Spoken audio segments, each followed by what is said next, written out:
You're blinded in this sunshiny wintry day out walking. Got some longer videos posted on this idea over on YouTube. I'll leave the links. That thinking about some of the posts and research and reading and dialogue having with others around bullying, harassment and discrimination in different sectors, and higher education, a sector I've been in for a long time, student, administrator, all sorts of different roles. It's got a deep, dark issue with harassment, discrimination, bullying, hardwired in.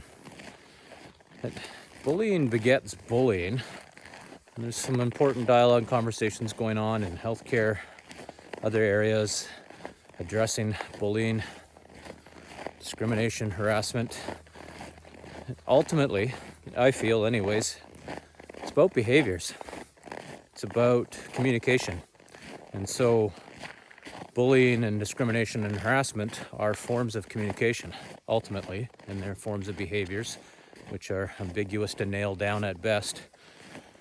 And we evaluate and judge others based on what they say and what they do, their actions.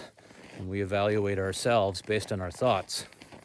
And that sets up a bit of a slippery scenario. And there's differences between people, differences between cultures, differences between generations. It gets pretty difficult to start nailing down specific acts of bullying, harassment, discrimination. There's absolutely some that are blatant, egregious, in your face, clear as day to identify. There's others that aren't.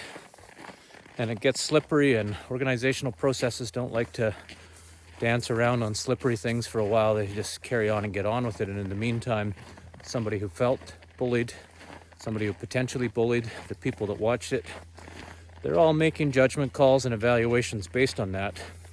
And if you're an organization that has a policy that says zero tolerance of bullying, harassment, or it's not tolerated, which most say, you got training that says that's the case, that's what you're saying.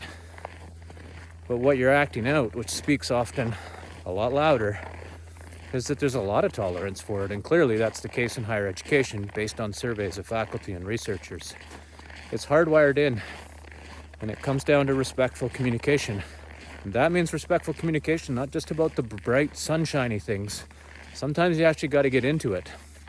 As workplaces become more diverse, more cultural perspectives, different gender norms, different cultural norms, different age norms, it can get more and more important to get after these things in dialogue with active listening and trying to work through it. Don't see enough training, facilitation, and otherwise out there that does that. Maybe I'm missing it. I see a lot of sunshiny stuff about, just revisit your policies and put your policy in place. Make it stronger, revisit it, update it. If you don't enact it and you don't abide by the principles that are in the policy, it's not going to do much. Bullies will continue to bully. That's how it works. Bullying begets bullying. And then what do you have? You got more professionals coming out of post-secondary to see that it's okay. Sat there and watched it. Don't think that people aren't watching and observing.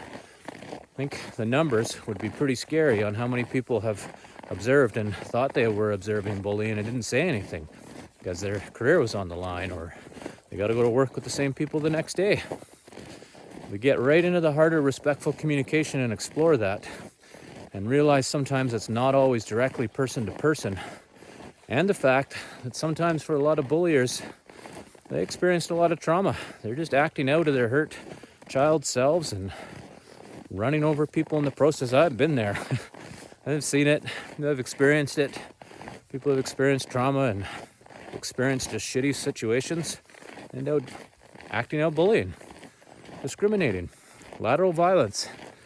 It's all in there, but we're not going to get through it in some organizations by just sticking to the sunny stuff, all the nice stuff.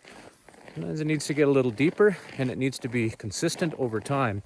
Can't do a one-day workshop or one mandatory online module or a couple of them around harassment and discrimination and then expect hardwired behaviors, hardwired ways of doing things are going to change. We got to get deeper.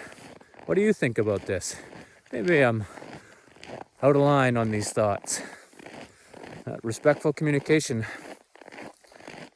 pretty key and pretty critical.